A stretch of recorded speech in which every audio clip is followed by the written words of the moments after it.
Plano de leitura da Bíblia da Igreja Cristã Pagiel. Hoje estamos no dia 155.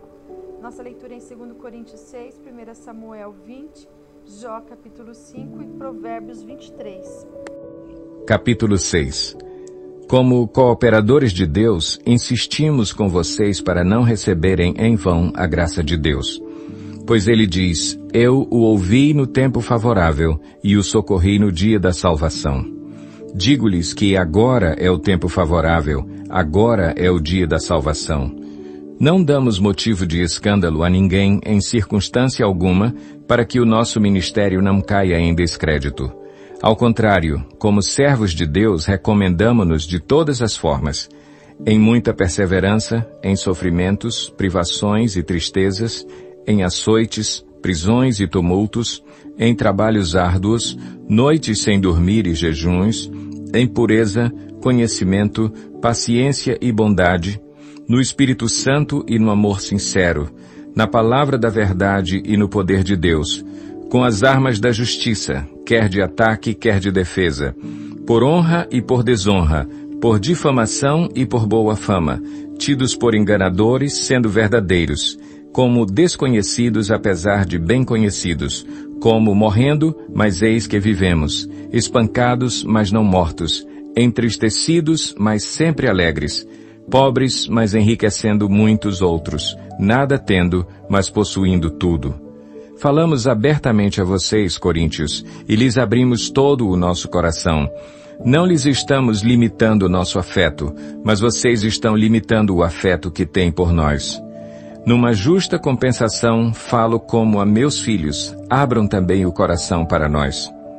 Não se ponham em julgo desigual com descrentes, pois o que tem em comum a justiça e a maldade? Ou que comunhão pode ter a luz com as trevas? Que harmonia entre Cristo e Belial? Que há de comum entre o crente e o descrente?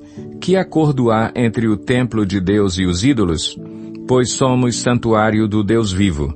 Como disse Deus, habitarei com eles e entre eles andarei. Serei o seu Deus e eles serão o meu povo. Portanto, saiam do meio deles e separem-se, diz o Senhor. Não toquem em coisas impuras, e eu os receberei e lhes serei pai, e vocês serão meus filhos e minhas filhas, diz o Senhor Todo-Poderoso. 1 Samuel 20. Depois, Davi fugiu de Naiote em Ramá, foi falar com Jonatas e lhe perguntou, o que foi que eu fiz? Qual é o meu crime? Qual foi o pecado que cometi contra seu pai para que ele queira tirar a minha vida? Nem pense nisso, respondeu Jonatas. Você não será morto. Meu pai não fará coisa alguma sem antes me avisar, seja importante ou não. Por que ele iria esconder isso de mim? Não é nada disso. Davi, contudo, fez um juramento e disse, seu pai sabe muito bem que eu conto com a sua simpatia. E pensou, Jonatas não deve saber disso para não se entristecer. No entanto, eu juro pelo nome do Senhor e por sua vida que estou a um passo da morte. Jonatas disse a Davi, eu farei o que você achar necessário. Então disse Davi, amanhã é a festa da lua nova, e devo jantar com o rei. Mas deixe que eu vá esconder-me no campo até o final da tarde de depois de amanhã. Se seu pai sentir minha falta, diga-lhe, Davi insistiu comigo que lhe permitisse ir a Belém, sua cidade natal, por causa do sacrifício anual que está sendo feito lá por todo o seu clã. Se ele disser, está bem, então seu servo estará seguro. Se ele, porém, ficar muito irado, você pode estar certo de que está decidido a me fazer mal.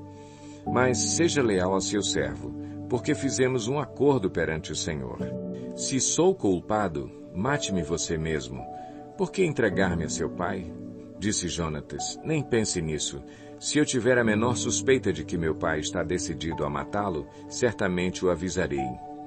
Davi perguntou, quem irá contar-me se seu pai lhe responder asperamente? Jonatas disse, venha, vamos ao campo. Eles foram. E Jonatas disse a Davi, pelo Senhor, o Deus de Israel, prometo que sondarei meu pai, a esta hora depois de amanhã. Saberei se suas intenções são boas ou não para com você e mandarei avisá-lo.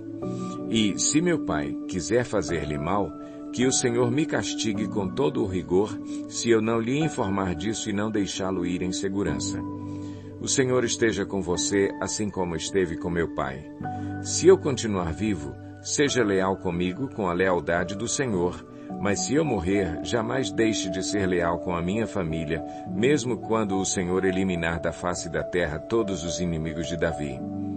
Assim, Jonatas fez uma aliança com a família de Davi, dizendo: que o Senhor chame os inimigos de Davi para prestarem contas. E Jonatas fez Davi reafirmar seu juramento de amizade, pois era seu amigo leal. Então Jonatas disse a Davi: amanhã é a festa da lua nova. Vão sentir sua falta, pois sua cadeira estará vazia. Depois de amanhã, vá ao lugar onde você se escondeu quando tudo isto começou e espere junto à pedra de Ezel. Atirarei 3 flechas para o lado dela, como se estivesse atirando num alvo. E mandarei um menino procurar as flechas.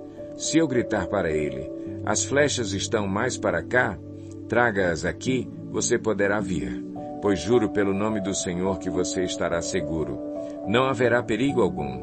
Mas, se eu gritar para ele: olhe, as flechas estão mais para lá, vá embora, pois o Senhor o manda ir. Quanto ao nosso acordo, o Senhor é testemunha entre mim e você para sempre. Então Davi escondeu-se no campo. Quando chegou a festa da lua nova, o rei sentou-se à mesa.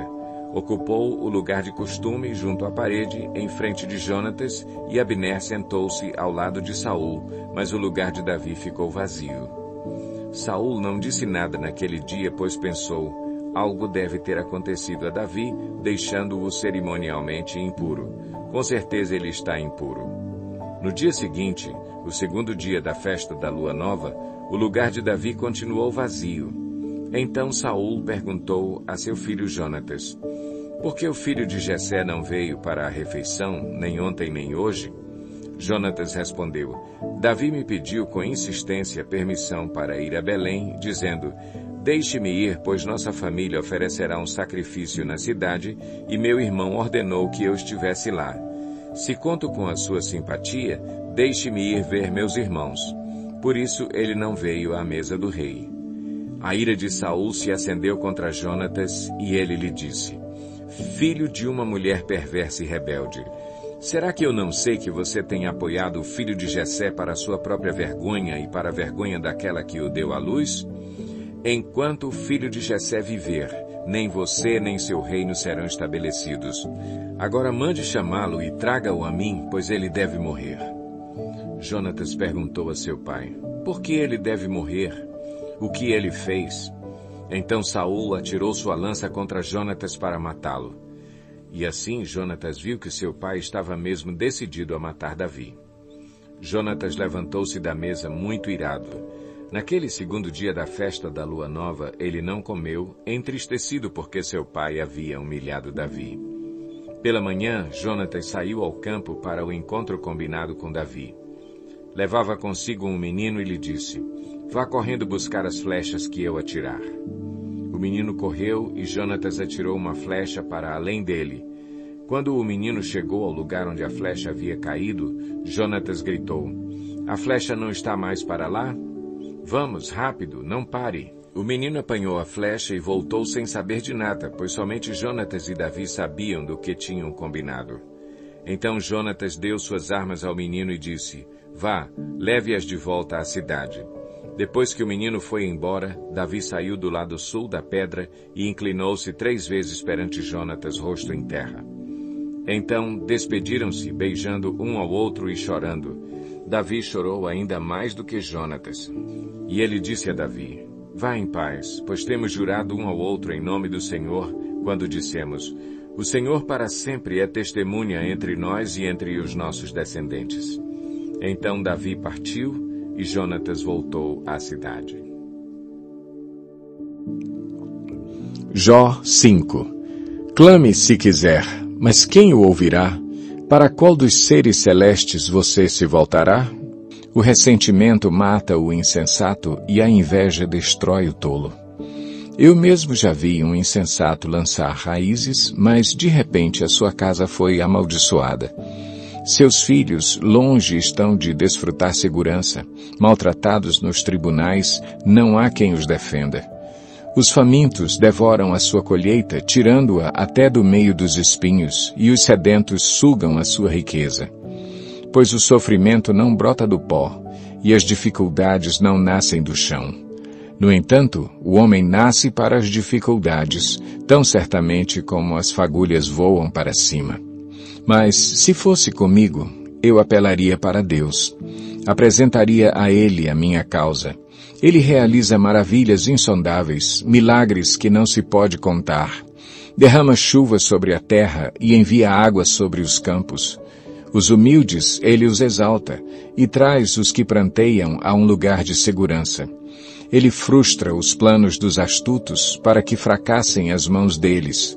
Apanha os sábios na astúcia deles e as maquinações dos astutos são malogradas por sua precipitação. As trevas vêm sobre eles em pleno dia. Ao meio-dia eles tateiam como se fosse noite.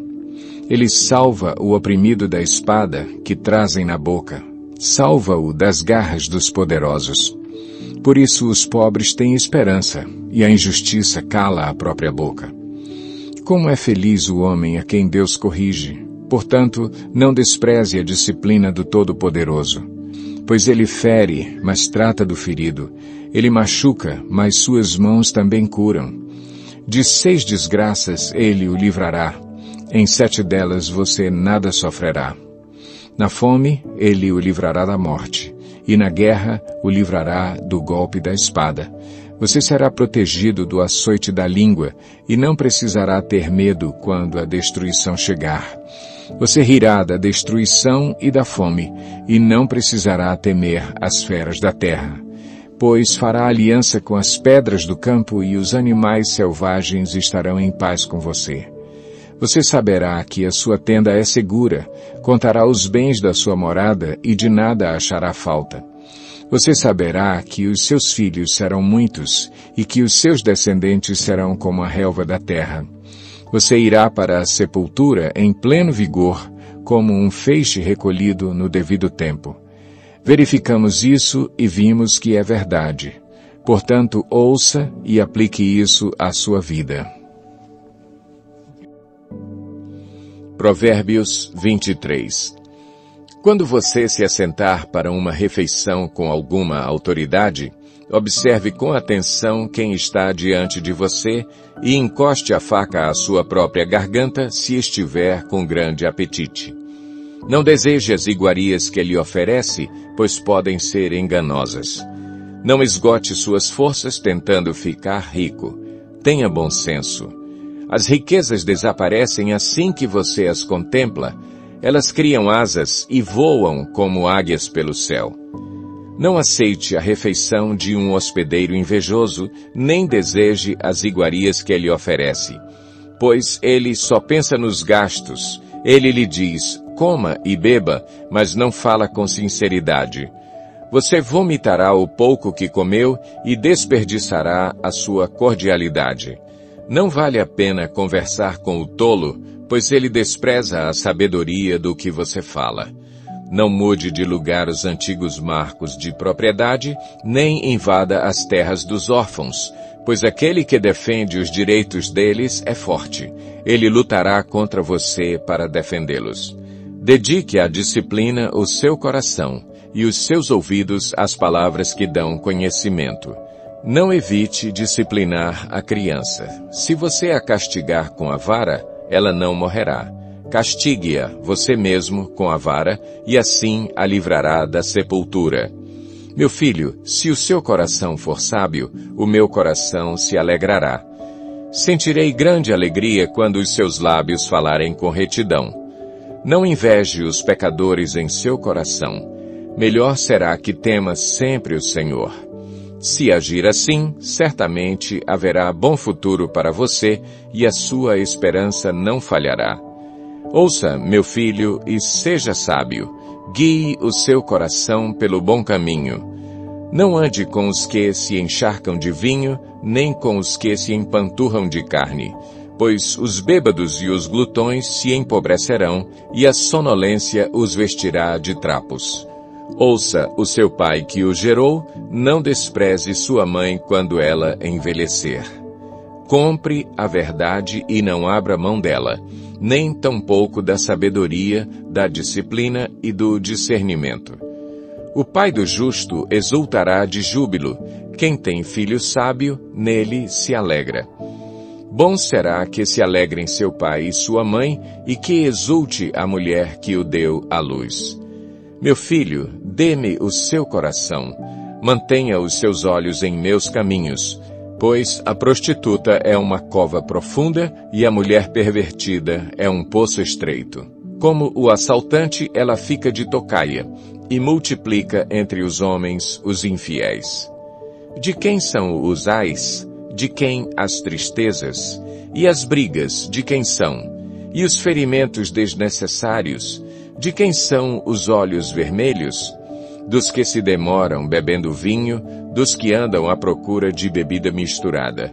Não se deixe atrair pelo vinho quando está vermelho, quando cintila no copo e escorre suavemente. No fim, ele morde como serpente e envenena como víbora. Seus olhos verão coisas estranhas e sua mente imaginará coisas distorcidas. Você será como quem dorme no meio do mar, como quem se deita no alto das cordas do mastro. E dirá, espancaram-me, mas eu nada senti. Bateram em mim, mas nem percebi. Quando acordarei para que possa beber mais uma vez?